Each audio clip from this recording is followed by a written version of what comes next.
کے بیٹے نے ایسے وقت میں بال کیوں کٹوائے؟ اس کو یا تو نماز سے پہلے کٹوانا تھا یا نماز کے بعد۔ اذان جب اس نے سن لی تو اس کو آ جانا چاہیے تھا، لیکن وہ نہیں آیا۔ آپ اپنے بیٹے کے لیے فیصلہ سنائیے۔ قاضی شریح نے اس تاغوں کے لیڈر کے پیچھے اپنا جواب لکھا اور ایک موٹا ڈنڈا بھیج دیا اور جواب یہ لکھا کہ میرے بیٹے نے اتنے ٹائٹ ٹائم میں اتنے ٹائٹ شیڈیول کے اندر بال کٹوائے کہ اس کی عصر کی نماز جماعت کے ساتھ گزر گئی، اس لیے میں یہ موٹل ڈنڈا بھیج رہا ہوں۔ اس لکڑی سے، اس ڈنڈے سے میرے بیٹے کو اتنا مارنا جب تک یہ ڈنڈا خود 3 ٹکڑے نہ ہو جائے، میرے بیٹے کی پٹائی نہ روکی جائے۔ اور جب یہ ڈنڈا 3 ٹکڑوں میں بٹ جائے، یعنی اس کو مارتے مارتے اس کے 3 ٹکڑے ہو جائیں، پھر اس کے بعد میرے بیٹے کو قید خانے میں بند کر دینا، 3 دن کے لیے قید خانے میں بند کر دینا، اس کا کھانا پانی بند کر دینا۔ اگر وہ توبہ کر لے، اگر وہ یہ کہے کہ آج کے بعد میں جماعت کی پابندی بالکل نہیں چھوڑوں گا، جماعت کی نماز پابندی کے ساتھ پڑھوں گا، تو اس کو آزاد کر دینا، اس کو چھوڑ دینا۔ اور اگر وہ 3 دن کے اندر بھی اس بات کی توبہ نہ کرے اور اقرار نہ کرے تو بھوکا پیاسا مر جانے دینا۔ یہ قاضی شریح کا فیصلہ آیا ہے۔ اپنے بیٹے کے تعلق سے میرے بھائیوں، مسجد تو آج بنا رہے ہیں، چندے بھی کر رہے ہیں، لیکن وہی کہنا پڑتا ہے، مسجد تو بنا لی شب بھر میں ایمان کی حرارت والوں نے، من اپنا پرانا پاپی رہا برسوں میں نمازی ہو نہ سکے۔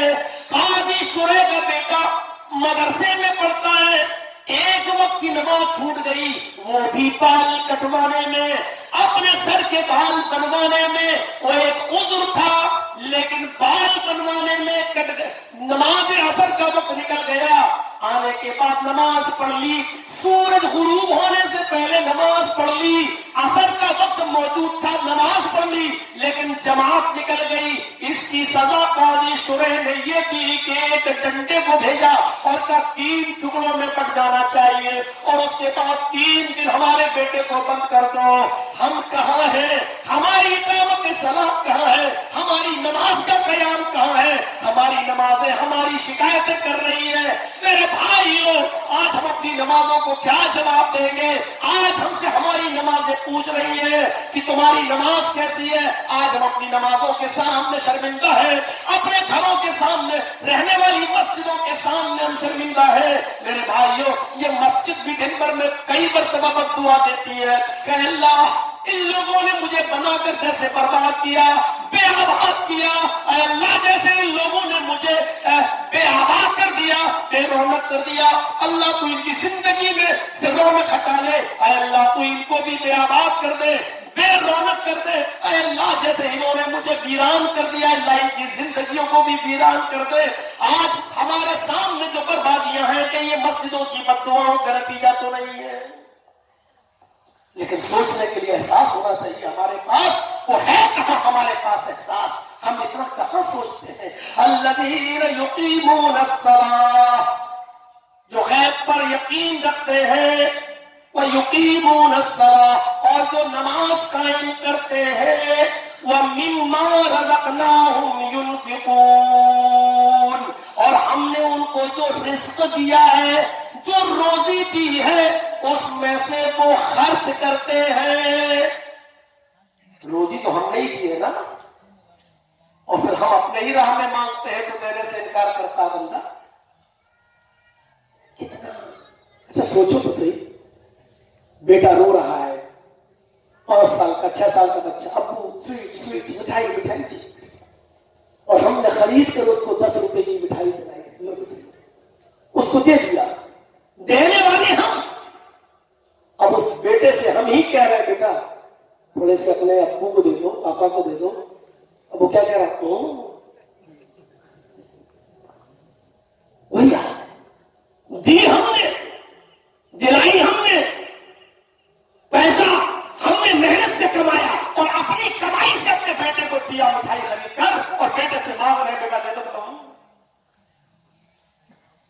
کتنا ہنستا ہے وہ اللہ۔ دیکھو دیا ہم نے، ہاتھ ہم نے دیے، پیر ہم نے دیے، دماغ ہم نے دیا، صلاحیت ہم نے دی، دل ہم نے دیا، کاروبار کرنے کی عقل ہم نے دی، روزی کمانے کی عقل ہم نے دی، اس کے کھیت میں پانی ہم نے دیا، اناج ہم نے پیدا کیا، اور آج ہم ہی اپنے راہ میں مانگ رہے تو بندہ کہہ رہا میں نے اپنے ہنر سے کمایا تھا۔ کتنا ہنستا ہوگا وہ کیا بھوکا ہے؟ نہ ہماری نمازوں کا بھوکا ہے، نہ ہماری عبادت کا بھوکا ہے۔ یہ خانہ کعبہ آپ دیکھتے ہیں نا، خانہ کعبہ جہاں حج ہوتا ہے، ٹھیک اس کے سیدھے چھٹے آسمان کو پار کرنے کے بعد سدرۃ المنتہا آتا ہے۔ سدرۃ المنتہا جہاں اللہ کے نبی صلی اللہ علیہ وسلم کو جبرائیل علیہ السلام وہیں تک لے گئے تھے۔ جب آپ گئے اللہ سے ملنے کے لیے، ملاقات کے لیے، تو سدرۃ المنتہا تک لے گئے، اس کے بعد جبرائیل الگ ہٹ گئے اور فرمایا اے اللہ کے نبی یہاں تک ہی میری رسائی ہے، اس کے بعد آپ اکیلے اگر ایک قدم بھی ہم آگے چلے جائیں گے تو اللہ کے نور سے اس کی تجلی سے ہم جل کر راہ ہو جائیں گے، آپ جائیے۔ اللہ تعالیٰ کے یہی حکم تھا، بس وہی تک ہے۔ وہ سدرۃ المنتہا جانتے ہو کیا ہے؟ ایک بیری کا درخت ہے، اور ٹھیک خانہ کعبہ کے سیدھے چھٹے آسمان کے اوپر سدرۃ المنتہا، ادھر بھی کعبے کی طرح ایک شکل بنی ہوئی ہے سدرۃ المنتہا کے پاس۔ اور جیسے دنیا میں ہم اور آپ خانہ کعبہ کا طواف کرتے ہیں، ایسے ہی سدرۃ المنتہا کے پاس طواف ہوتا ہے، فرشتے اس کا طواف کرتے ہیں، اور 50,000 فرشتے ایک وقت میں طواف کرتے ہیں، ایک وقت میں۔ اور 50,000 فرشتے طواف کرنے کے بعد 7 چکر لگانے کے بعد پھر دوسرا طواف کرنے کے لیے لائن میں کھڑے ہو جاتے ہیں، لائن میں کہ اب جب میرا نمبر آئے گا تب ہم طواف کریں گے۔ اللہ کے نبی فرماتے ہیں جو 50,000 فرشتہ ایک مرتبہ طواف کر چکا ہے، وہ 50,000 فرشتے پھر لائن میں لگ گئے، اب وہ اپنی باری کا انتظار کر رہے ہیں کہ کب میری باری آئے۔ قیامت کی صبح تک اب ان کی دوبارہ باری نہیں آئے گی۔